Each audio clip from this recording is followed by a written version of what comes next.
Hey tribe, it's your mom of three in NYC and I am back with a new video. If this is your first time, you're welcome. My name is Taneza. I'm the mother of three mighty children living in the heart of New York City. Today is your lucky day. I have a second family on these YouTube streets. I would love for you to join it. All you have to do is SUBSCRIBE down below. Tribe, guess what? This may be my final review. Married at First Sight, Season 18, Chicago. Reunion, Part 2. It's been like 5 months, you guys. Time flies when we're having fun. Kevin Frazier does his job. He does. Let's give him a hand. He gets to that question ASAP. He asked David and Madison, were you guys together during the time that text was? David says yes. He was definitely being flirtatious. Madison helped bring his swag back. He felt swaggy communicating with Madison. Michelle had shot him down over and over again. Madison was where he felt peace. They say that their very first kiss was at the couple's get-together. You're lying.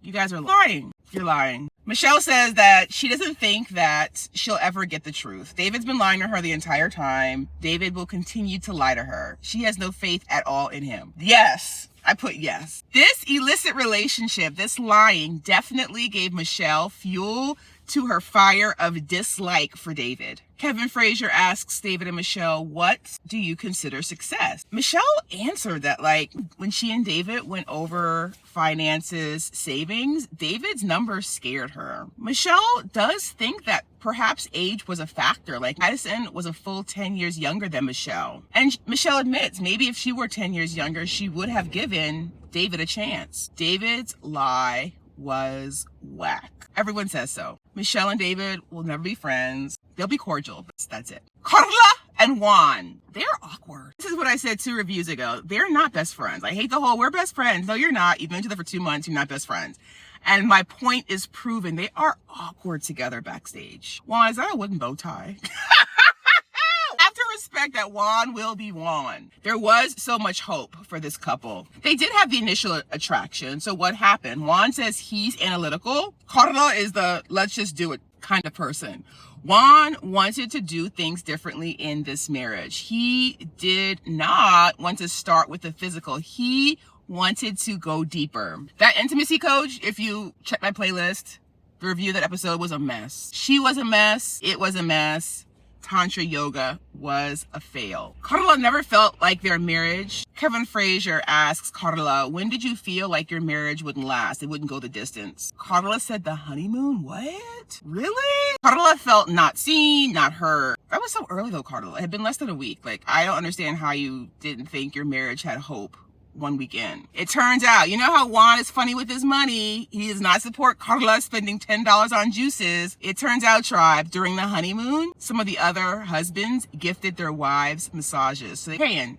They said, absolutely, I will pay for it, Juan, not so much. We just met. That definitely led to Carla not feeling appreciated. That and the fact that he forgot her when he had his boys' date with David. I said, Juan ain't spend no money. Right there. No money. Juan forgot about her. She's still angry about that. So Carla definitely feels like she's rubbed off on Juan in a good way. The fact that he just took a solo camping trip, she should get credit for. According to Carla, the marriage went exactly the way it was supposed to go. Juan said he wouldn't do the experiment again. Carla said she would not change a thing. One positive is their great communication. According to Carla, she's never had such open communication in past relationships. Carla, take note. Maybe it's because you guys waited on the physical. Maybe, Carla, you should not rush to intimacy in your future relationships, but get to know your partner. Juan's got a whole girlfriend now. Carla is dating, but no one seriously. Juan's girlfriend is Brazilian. She's got a big heart. She loves to go dancing with her man. She's more aligned with his values. Carla looks annoyed, especially when they show the B-roll footage. We don't see the girlfriend's front, but we see her back as she's dancing with Juan. According to Juan, he and his girlfriend are on the same vibration. Juan says he'll be Carla's biggest fan. Blah. Y'all are not friends. Y'all are definitely not best friends, but y'all are not even real life friends. So just, the marriage ended. Good experience. So all the guys come out. Kevin Frazier asks them a series of rapid fire questions. Who amongst you has the most swag? Who dresses the best? Ikechi. I agree. Who is the open book? Who shares the most? Alan. I agree. Who's gonna get married next? David. Awkward moment with Alan. I agree. Kevin asks the guys what they would have done. They had sent that text. That lie again, David, was bad. It was so bad. And to bring your family, to bring cousin into it is so whack. So on the stage, because Thomas stayed married to Camille, Juan's got a new boo, Alan's got a new boo, David's with Madison, Ikechi's the only single person. He says that he is enjoying his solo time. He loves not having to text people and ask them how they are. He's enjoying it. He has lost himself during this process, and he's enjoying this time on his own. Everyone is happy for Alan. David, stop it. Alan is not your man. He's not. You've proven this. He is not your man. Don't try to dap him up. Don't try to shake his hand. Don't try to hang out. Just let it go. Alan lets David know that he's not going to their wedding, but they're all bros. I would bet my bottom dollar that we're never gonna see all these guys together again in the same room. Experts meet with Michelle and Alan. They're both moving on. Alan said he did not change the core of who he was, just superficial things to make Madison happy, like clothes and his teeth, but who he was is intact. Michelle said that she just has work to do. She is very judgmental. Michelle asks the experts a question that she has. Did they have any inclination that Madison and David were together? They said absolutely not. Michelle asked them, I've heard a rumor that you actually matched Madison and David together originally and at the very last moment rematched them. And they said absolutely not. They were never switched. The experts thank Michelle and Alan for how they've taken accountability and they have just behaved so maturely. And then, why do you bring Brandon? He's not part of the show. Alan doesn't bring his new boo. Juan doesn't bring his new boo. Why? Brandon is there for 15 minutes of fame. He is. Between like the 1920s bow tie, he is so happy to be on that stage. And he comes across as thirsty. Perfect timing. He does. He comes across as pressed. We used to say that back in the day. He is pressed to be there. He's not part of the show. He's there to embarrass Ikechi. When he comes out, Ikechi immediately, as I understand, I completely get what he's coming from. Ikechi departs the stage immediately. Brandon tries to shake his hand. Ikechi keeps walking. Like, he's not here for the mess. He's not here for the theatrics, for the circus. Ikechi can dish it out, but Ikechi cannot take it. Ikechi, before he leaves the stage, does say that MM did not have his back. What? Dr. Pia is confused. We all are Dr. Pia. MM said she feels robbed of the experience. Again, I agree with the experts. Ikechi should not lead with his feelings. That's a word from Pastor Cal. I, Tanaise, have been married. I was a child bride. I have been married for, this year will be 17 years. Woohoo! Yes. Your girl's been married 17 years, 3 whole kids later. You cannot live your life based on how you feel because feelings change. You live your life based on what you know is the right thing. Sidebar. As I mentioned, when Brandon is brought out, Ikechi leaves the stage. He will not shake Brandon's hand. Brandon says he won a bet that Ikechi would not be man. It's not about being man enough. I will step in right here and defend Ikechi. It's not about being man enough. It's about not feeding into the theatrics. It's about not being part of this second storyline. It's about not acknowledging a person who's not on the cast. According to Brandon and MM, it was love at first sight. The problem that I have with this MM is that you're comparing Brandon to Ikechi, and that's a problem. Brandon makes a whole scene. He loves MM. That's his person. They're in love. Pastor Cal, will you please marry me and MM? I want to go on that plane ride home with a wife as a husband. Slow down, buddy. Yes, slow down. Yeah, he's making a fool of them.